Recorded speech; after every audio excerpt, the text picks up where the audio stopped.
A inclusão acontece quando se aprende com as diferenças e não com as igualdades. Sabe quem diz isso? Paulo Freire.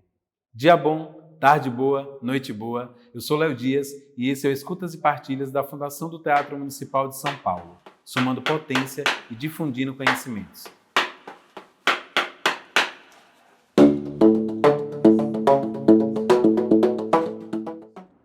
Dia bom, tarde boa, noite boa. Esse é mais um Escutas e Partilhas e hoje vamos falar de inclusão social e TEA. Quer saber um pouco mais? Estamos aqui com a professora Eunice. Boa tarde, professora. Boa tarde. Obrigado por ter aceito o convite. Mas antes da gente começar, a gente queria te localizar nesse universo. Quem é você neste universo? Bom, meu nome é Eunice, eu sou funcionária pública, eu sou coordenadora do Centro de Formação e Acompanhamento à Inclusão. Eu trabalho na educação para fazer a diferença. Fale um pouco da sua trajetória curricular até chegar nesse Escutas e Partilhas. Bom, eu sou pedagoga, a minha pedagogia já tinha o módulo Educação Especial. Eu me apaixonei. Na verdade, o que me trouxe para trabalhar com a educação especial foi uma aluna que entrou na minha sala, eu ainda era de SEI, que era da assistência social, 25 anos atrás. E essa aluna, ela tinha um problema de surdez. E na época eu não tinha conhecimento nenhum. Essa mocinha ficava 6 horas comigo, chutando as minhas pernas, pedindo para mim atitude, e eu não tinha conhecimento. Então, eu perguntava, para situações de outros segmentos, o que eu poderia fazer com aquela mocinha que tinha surdez e que eu não conseguia atingir. Aí eu resolvi ir para a faculdade, exatamente, falei, não, eu vou aprender, porque não é possível que esse ser está me pedindo ajuda e eu não consigo. E aí, o nome dela é Isabelita. Através dela, eu fui procurar conhecimento, me formei em Libras, não sou intérprete, mas eu consigo me comunicar com eles. Depois eu fui para o campo da deficiência intelectual, porque há 20 anos atrás, dentro das escolas, começou a entrada de pessoas com síndrome de Down, que também eu achei que era uma necessidade. E aí, conforme as crianças iam entrando, os tipos de deficiência iam entrando, eu ia me apaixonando pela ideia que se eu não tivesse conhecimento, eu não ia conseguir ajudar. Então eu fiz TEA, eu sou especialista em TEA, eu sou ludoterapeuta, eu sou neuropsicopedagoga. Exatamente toda a minha formação acadêmica é para atender bem as pessoas com deficiência. Professora, a sua vivência e a sua experiência acadêmica, de pesquisa e em campo, vai me ajudar a responder essa pergunta através dessa citação. Um dos principais documentos mundiais que visam a inclusão social, somado à Convenção de Direitos da Criança, de 1988, e somado também à Declaração sobre Educação para Todos, de 1990, é a Declaração de Salamanca, que refere-se à inclusão na educação, que lê da seguinte maneira, abre aspas, o princípio fundamental da escola inclusiva é o de que todas as crianças deveriam aprender juntas, independentemente de quaisquer dificuldades ou diferenças que possam ter. Fecha aspas. O que é inclusão social? Inclusão social é a gente entender que as pessoas elas têm os mesmos direitos, mas cada pessoa tem sua forma de aprendizagem. Nós funcionamos de formas diferentes. Não é porque eu tenho deficiência intelectual e você tem deficiência intelectual que nós vamos funcionar da mesma forma. Por quê? Você tem aí a cultura que você vive, os hábitos de familiares, você tem as suas referências e eu tenho as minhas. Você, de repente, está num local que você teve a oportunidade de ter estimulação a tempo. E eu não. Eu estou lá no interior, então eu fiquei mais nas criações, eu fiquei mais ao ar livre. Então você vem para a escola de uma forma e eu venho de outra. Quando a gente fala em inclusão, não é ter pessoas com deficiência em sala de aula. É respeitar que cada um funciona do seu jeito e no nosso caso de educação, existem várias formas de aprendizagem. Então é isso que é a inclusão, quando a escola entender que uma mesma atividade ela pode ser diversa e não ser única da mesma forma apresentada, a gente respeita as diferenças. Saindo do campo acadêmico e o campo de pesquisa e todas as referências que é necessário ter, dentro da prática, na sala de aula ou até mesmo dentro de repartições públicas, privadas, como que você consegue enxergar esse processo de inclusão além da cota? É assim, as matrículas hoje, até mesmo você já mencionou sobre a legislação, a matrícula hoje é garantida por lei, Tanto a lei federal, aí nós temos as leis que vieram aí sendo complementares. Então, o direito à matrícula já está garantido. O que falta ainda é exatamente isso, a gente entender que não é só matricular. Antigamente, o pessoal falava assim, olha, acessibilidade. A pessoa entendia que era a rampa, o elevador. Hoje, acessibilidade é acesso. Acesso à informação, acesso à aprendizagem, acesso aos espaços escolares. Quando você diz como que a escola entende isso, nós ainda temos um pré-conceito em relação a entender que a pessoa com deficiência ela é incapaz. Então, até mesmo, por que mudaram algumas nomenclaturas? Antigamente, o pessoal falava que a pessoa com deficiência intelectual ela era retardada mental. Ainda tem laudos ainda, que nós estamos com o CID-10 ainda, que vem retardado mental. Então, a pessoa achava que a pessoa era um retardado mental, e não é. Ele tem lá um déficit cognitivo, que pode ser leve até profundo, e isso não caracteriza que ele não é funcional. Então, as pessoas dentro da escola, né, dentro dos espaços públicos em geral, ainda vê que ele está lá só para socializar, e não para desenvolvimento pleno, que está previsto aí na Constituição. Você mencionou aqui sobre as adaptações e as mobilizações que ocorrem dentro de uma estrutura física de prédios e escola. E isso tem uma obrigatoriedade, de uma certa maneira, só que aí eu percebo que a partir do momento que esses prédios e essas instituições colocam todo esse suporte, quando entra nesse espaço, existe uma ausência de profissionais, de uma acolhida, de como manter essa acessibilidade que já está no entorno, na estrutura, lá dentro. Tem sim. Porque as pessoas, igual eu falei para vocês, eles acreditam pouco, né, na capacidade e nas possibilidades que uma pessoa com deficiência tem. Então, quando a pessoa entra no espaço onde ela tem acessibilidade arquitetônica, que ela tem lá os seus recursos, falta ainda o conhecimento das atitudes. Né? Quando você enxerga só a deficiência, você não consegue ver o potencial que a criança tem. Então, hoje, a inclusão é a gente conhecer a potencialidade daquela criança, disponibilizar para ele recurso para que ele possa participar de igual condição. Não que ele seja igual, mas que ele tenha o direito de participar.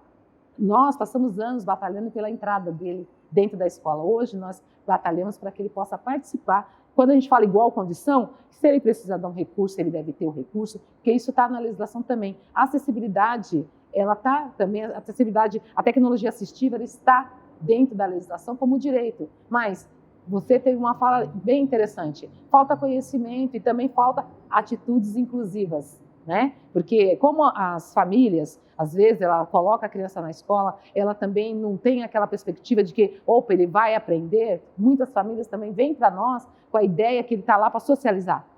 Então, só socializar para ela já está bom. Meu filho está na escola, eu chego lá, ele está lá com todo mundo interagindo. Quando a gente vai para o campo da aprendizagem, assim, não, ele tem o mesmo direito de aprender. Mas aí, para ele, de repente, a gente tem que apresentar o conceito de uma forma mais clara, mais ampla, mais funcional. Então, e essa atitude é que a gente ainda está aí, né, no campo do processo, mas eu acredito que nós já avançamos bastante. Uma vez que a gente já entende o que é inclusão, a gente já entende que existe um suporte técnico, físico, educacional, e aí eu trago uns dados para a gente refletir sobre. Das 18,6 milhões de pessoas com deficiência no país, indicado pelo último IBGE, junto com o Ministério de Direitos Humanos e Cidadania, mais da metade são mulheres, 10 milhões e 700 mil, o que representa 10% da população feminina com deficiência no país. O Nordeste, por exemplo, é a região com maior percentual da população com deficiência registrada. A pesquisa indica que 5,8 milhões dentro daquela região, que equivale a 10,3% do total. Na região sul, o percentual é de 8,8%. E na região sudeste, 8,2%. Centro-oeste, 8,6%. Norte, 8,4%. Quando a gente pega todos esses números, a gente percebe que o sudeste tem um percentual menor, justamente porque as políticas públicas aqui têm uma eficiência um tanto quanto maior pela demanda da população. Como que é isso feito lá na ponta? Essa demanda, quando chega lá na ponta, da política pública?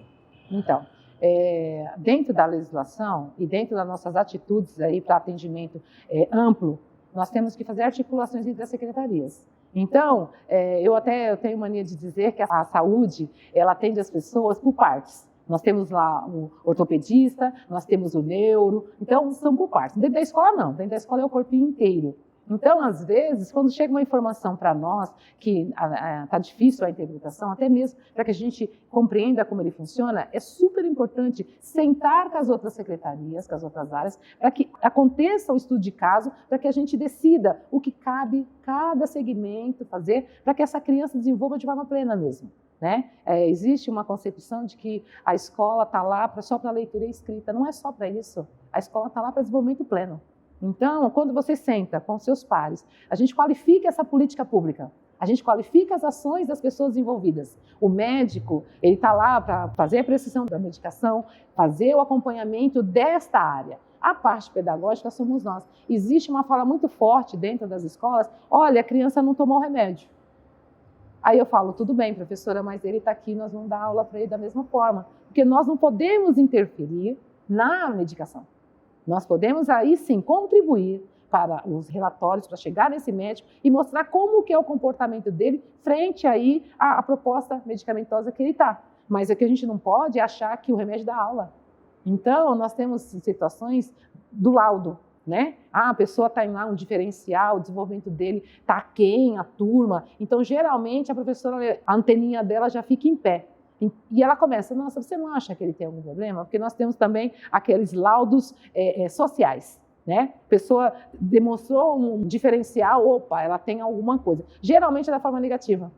Então, os laudos sociais, aquele que as pessoas acham, a escola pode contribuir para qualificar o olhar do médico.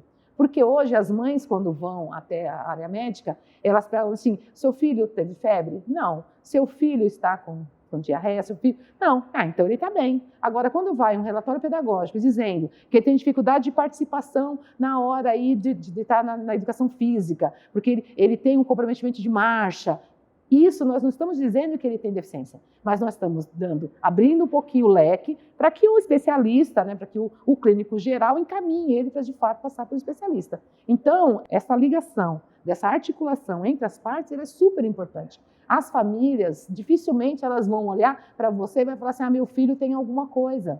Porque, claro, os pais não querem que seus filhos tenham laudo.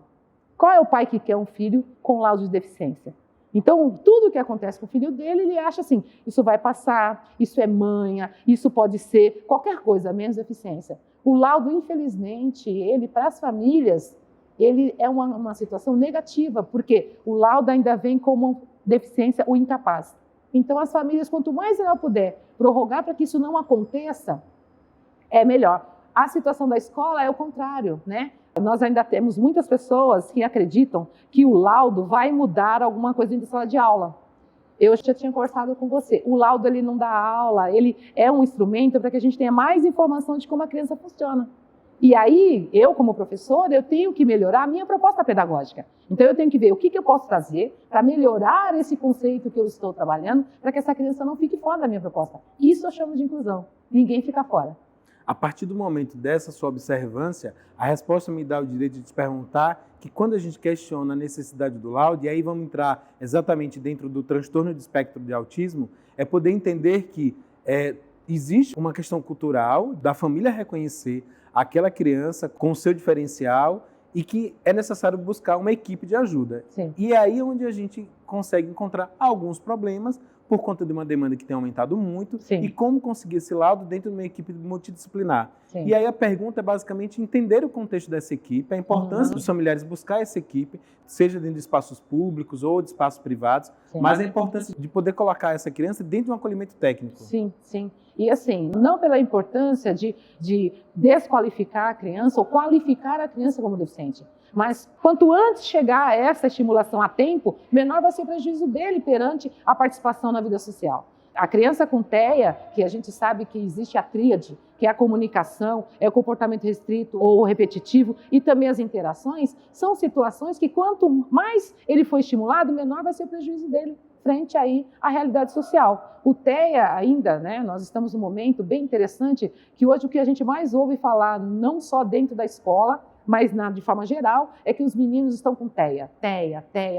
Eu, como eu tenho mais de 17 anos aí na área da educação especial, nós tivemos épocas de tudo. Primeiro foram as pessoas com síndrome de Down, depois foi os distúrbios de comportamento. Então, hoje nós temos aí a situação das pessoas com TEA. Mas até a própria saúde, a gente dentro aí das reuniões de estudo de caso, a saúde também teve um período até mesmo de estudo para que esse laudo saísse com um pouquinho, né, precoce, porque antigamente o laudo da pessoa com TEA só saía quando ela tinha 6 a 8 anos. Por que acontecia isso? Porque o comportamento do bebê com TEA, ele não difere muito das crianças que não têm. Porque o bebê não se comunica, né? A comunicação dele ainda é gesto, é olhar, é expressão. Então, existia um dificultador exatamente para chegar nesse laudo. Hoje não mais, hoje a saúde, né, através aí das suas pesquisas e estudo, ela vem atualizando, hoje já se percebe um bebê que ele já tem características de uma pessoa aí com TEA.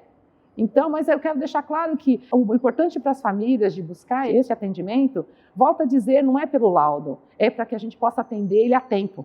Quanto mais cedo, menor vai ser o prejuízo dele. E na escola, o laudo para nós ele é super importante porque garante direito. Não direito à matrícula, porque isso já está garantido pela Constituição, mas garante direito dele ter os serviços da educação especial. Aqui em São Paulo nós temos aí, né, uma política paulistana da educação especial na perspectiva da educação inclusiva, que traz aí todos os serviços disponibilizados para as pessoas com deficiência quando necessário. Que também, serviço de educação especial não é porque ele tem deficiência, é porque ele, dentro da especificidade da deficiência dele, ele apresenta barreiras que impedem ele de participar aí da proposta curricular. Professora, o passo a passo, o aluno ele entrou na escola, dentro do seu processo educacional evolutivo, e o professor e toda a equipe de coordenação percebeu e existe uma diferença ali, então precisa cuidar. A partir do momento que ele teve essa observância, quais são os próximos passos para chegar até o laudo e a importância do laudo a partir do momento quando há uma estratégia pedagógica e o acolhimento através dos colaboradores e funcionários daquela instituição? Legal. Eu gostaria de deixar claro também que a política na qual eu acabei de mencionar, ela está respaldada aí pela política nacional e ela vem exatamente com a organização que teria que ter em todos os estados do Brasil, né? Quando a criança entra na escola, que ela tem aí, o diferencial dela não é a diferença física, nem expressão, é o diferencial no desenvolvimento dela, né? Que a gente trabalha por etapas da educação, então tem etapas da educação que a gente sabe que conforme ele vai avançando na proposta, ele vai demonstrando aí avanços, adquirindo, ele está no momento de aquisições e que de repente aquela criança não está. Então, isso já acende lá a nossa lanterninha e aí a gente vai fazendo relatórios pedagógicos para que a gente dê indicação, para que ele possa ser visto de uma outra forma quando ele for nos atendimentos específicos. Mas, pedagogicamente, para nós, lá dentro da escola, essa falta de avanço, ela não vem para nós, opa, ele está aqui, ele não vai conseguir. Não, pelo contrário. Então, a gente entende que tem que dar mais para que ele possa ter mais condições, isso está lá na Lei Brasileira de Inclusão, quanto mais acesso, menor é o prejuízo. Quando ele chega e nós começamos a perceber que a criança está tendo um atraso no desenvolvimento pedagógico, que eu quero deixar claro isso, que a saúde avalia o desenvolvimento dele lá em matéria de desenvolvimento biológico. Nós estamos lá para avaliar a parte pedagógica e social. Então, quando a gente percebe que ele vem aí com dificuldade em avançar, opa, está na hora de fazer relatórios pedagógicos, exatamente para compor aí um estudo de caso, não só nosso dentro da escola, mas também dentro da área da saúde, para que ele seja assistido na assistência que ele carecer. Voltando à sua pergunta, então, nosso foco não é o laudo, mas a gente contribui, né, para esse olhar. E na escola, a gente, opa, se a criança já tem lá todo um indicador, né? Ele já demonstra que, de fato, ele não tem laudo, mas ele tem um indicador aí de um prejuízo. Então, opa, qual é a rede de apoio que a escola tem? Hoje, a escola não trabalha só com o serviço de educação especial. Nós temos projetos, né, para desenvolvimento aí, raciocínio lógico, matemático. Então, eles também são inseridos nos projetos, exatamente para que a gente vá trabalhando ele a tempo para ele não ter tanto prejuízo. Hoje, infelizmente, as pessoas acham que a pessoa com deficiência ela precisa de uma outra pessoa para estar do lado. Na verdade, ela precisa de uma proposta pedagógica para que ela realmente desenvolva e não seja apenas tutelada dentro da escola. E qual seria essa proposta pedagógica? Dentro de várias possibilidades que existem, uma que a gente consegue saber que a praticidade ela é assertiva. Ótimo. Ótima pergunta. Hoje nós temos aí o Desenho Universal para a Aprendizagem.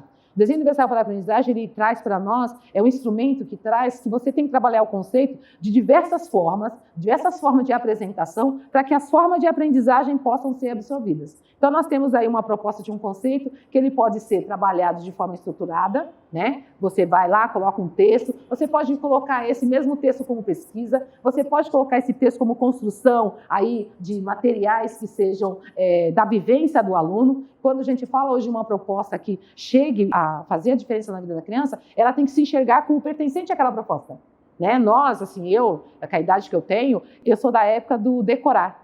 A gente decorava aí os conceitos, decorava a matemática. Hoje eu me apaixonei pela matemática porque eu acordo fazendo matemática. A partir do momento que você abre o olho, começou a matemática na sua vida. Eu não aprendi matemática dessa forma. Hoje eu ensino meus alunos a matemática, abri o olhinho, começou a matemática. Então é diferente. Esta é a metodologia que a gente espera que os professores compreendam, que ela precisa chegar.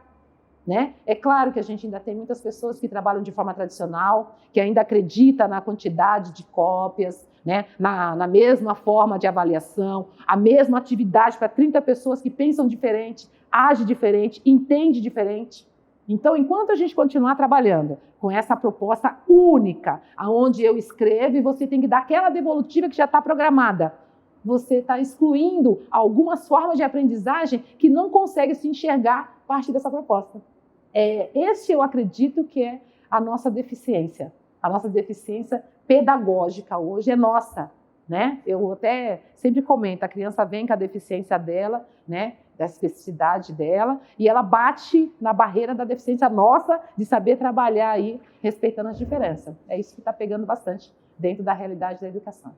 Quando você comenta que a inclusão para todos e para todas, assim como a diversidade, tem que ser dentro de um espaço democrático, que haja uma acolhida e que haja a intervenção do serviço público para o melhor desenvolvimento desse cidadão. Quando ele chega dentro de uma idade onde precisa ir para o mercado de trabalho, como você consegue enxergar essa inclusão no mercado de trabalho, independente da qual deficiência aquele cidadão vai ter? Sim, essa pergunta também é uma das minhas preocupações, né?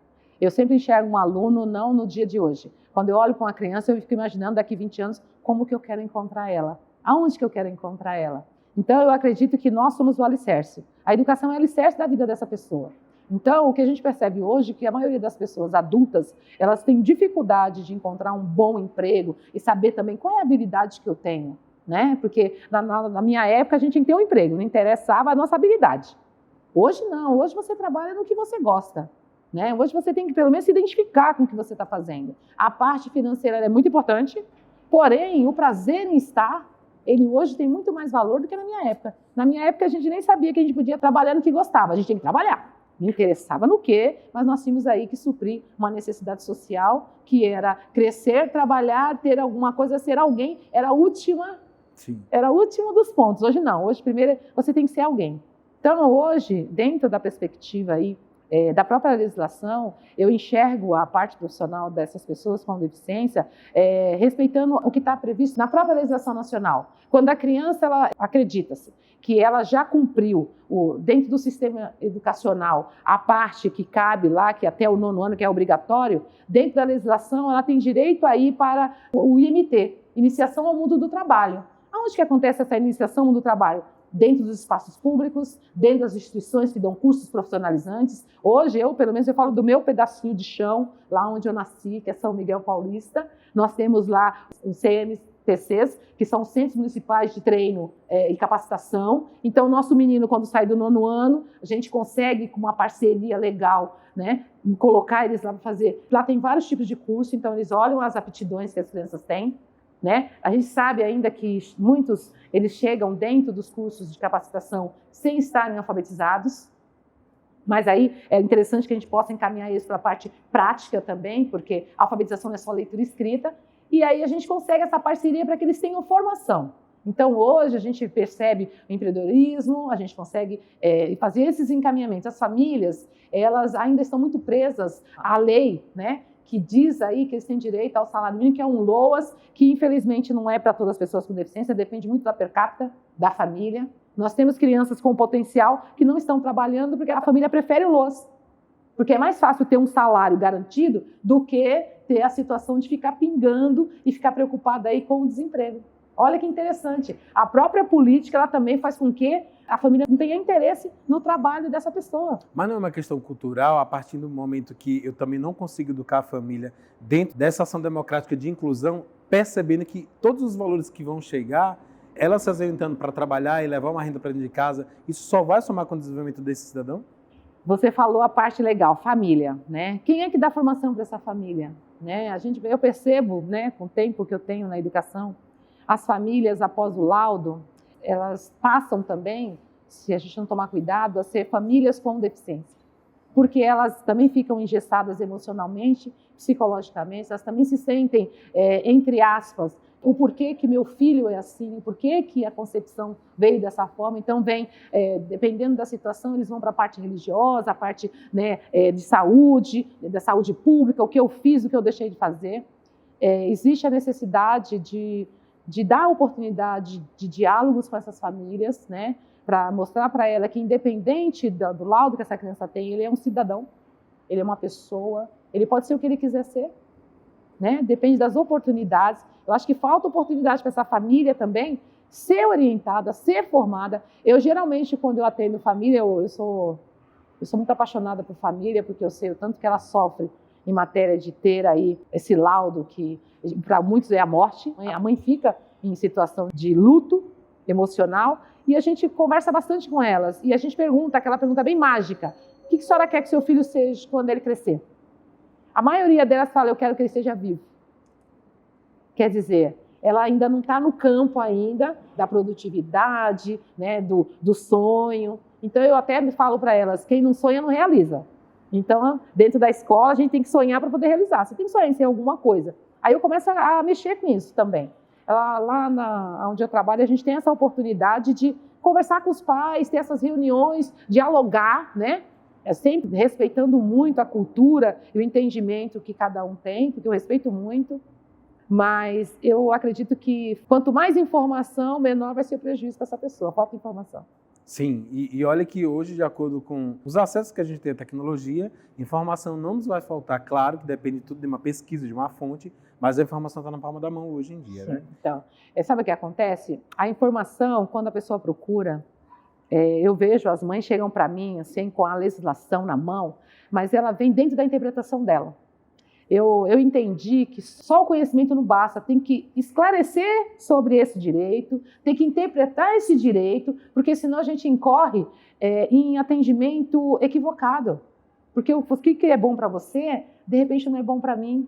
Mas a legislação é para todos, mas tem que respeitar a realidade de cada um. A gente corre risco também. Por isso eu tenho um pouquinho de receio quando a gente fala que o conhecimento está na mão, porque depende da forma do que você foi procurar nele. Fato. Quando você procura de uma forma equivocada, você pode, em vez de avançar, você pode, né, andar 3 passinhos para trás. Eu fico preocupada com isso. Sim. Porque hoje a gente não interpreta a lei. A lei existe, eu quero o meu direito. Mas quando você vai lá olhar no fundo, que direito que nós estamos falando? Né? Na minha época, saber que tinha direito era assim: o meu direito começa quando eu respeito o seu. Né? Então, hoje a gente já não vê muito isso. Às vezes eu acabo falando: opa, a gente não pode trabalhar com o direito do umbigo. A gente tem que trabalhar pensando o que eu tenho direito, tem que ser social, tem que ajudar todo mundo, não só você. O coletivo. O coletivo. De acordo com a Declaração Universal de Direitos Humanos, no artigo 27 diz: a educação constitui direito da pessoa com deficiência, assegurados sistema educacional inclusivo em todos os níveis e aprendizado ao longo de toda a vida, de forma a alcançar o máximo desenvolvimento possível de seus talentos e habilidades físicas, sensoriais, intelectuais e sociais, segundo suas características, interesses e necessidades de aprendizagem. Sim. Diante desse artigo e diante da Declaração Universal de Direitos Humanos, eu percebo que a informação não só está na palma da mão, mas, compreendendo a sua fala, é como instrumentalizar essa informação para aquela família, de que ele possa ter outras interpretações e também ser acolhida de forma mais acuidada, né? e mais orientada, né? Sem ser tão expansiva. Eu acredito muito nisso. As mães, quando chegam para nós, né, geralmente elas trazem aí a legislação na mão e a gente senta com ela, a gente acolhe, explica para ela como funciona, né? A gente mostra como que está organizado em cada segmento. Ela se sente acolhida, ela fala: nossa, não me explicaram assim, né? Porque às vezes as pessoas: não, vai atrás do seu direito, você tem direito, mas não explica para ela como que ela pode chegar. Eu sempre falo para a mãe: a melhor coisa é você estudar sobre aquilo e se enxergar. Quando a gente lê uma lei, a gente tem que se enxergar nela. Peraí, mas eu estou pedindo isso, vai ajudar a mãe, vai ajudar a criança, porque a gente vê também muito direito da mãe. A mãe vai lá e fala: eu tenho direito, mas mãe, essa lei vai contribuir para o desenvolvimento do seu filho? Né? Vamos pensar nele. Eu entendo a senhora perfeitamente, mas vamos pensar nele. Como que a gente quer encontrar esse garoto daqui 20 anos? né? Então, são reflexões que eu acredito que tem que chegar mais, a sociedade tem que ter mais esclarecimento sobre isso. A legislação brasileira é fantástica. Se ela de fato fosse respeitada, se as pessoas atuassem dentro da proposta, hoje a gente ainda ouve muitas pessoas, até mesmo da área da educação, falando assim, olha, eu tenho um garoto de inclusão, né? Porque tem uma pessoa com deficiência em sala. Fala, professora, não é só ele que é de inclusão, você também é. Porque inclusão é você estar num espaço onde todo mundo respeita que nós somos diferentes, que a gente aprende de forma diferente. Sim. Quando eu ouço uma pessoa falar, eu tenho um filho de inclusão, eu tenho um aluno de inclusão, eu falo, opa, há necessidade de fazer esclarecimento. Porque inclusão não é ter pessoas com deficiência. Inclusão é respeitar que eu aprendo de um jeito, você de outro, e eu tenho o direito de ser o que eu quiser ser, e você também tem. É isso, eu acredito que seja isso. Utilizar a palavra representatividade hoje vai além da demasia da palavra no seu uso, mas a ação dela. Com certeza. Você consegue reconhecer dentro dos espaços que você perpassa ali a representatividade de pessoas inclusivas hoje, estando do outro lado? Olha, eu tenho hoje, né, há 5 anos atrás, eu tive uma pessoa da minha própria família, minha mãe, que ela perdeu um membro por causa da diabetes, né? Eu trabalho há mais de 15 anos e minha mãe perdeu um membro. Então, minha mãe passa a ser uma pessoa com deficiência.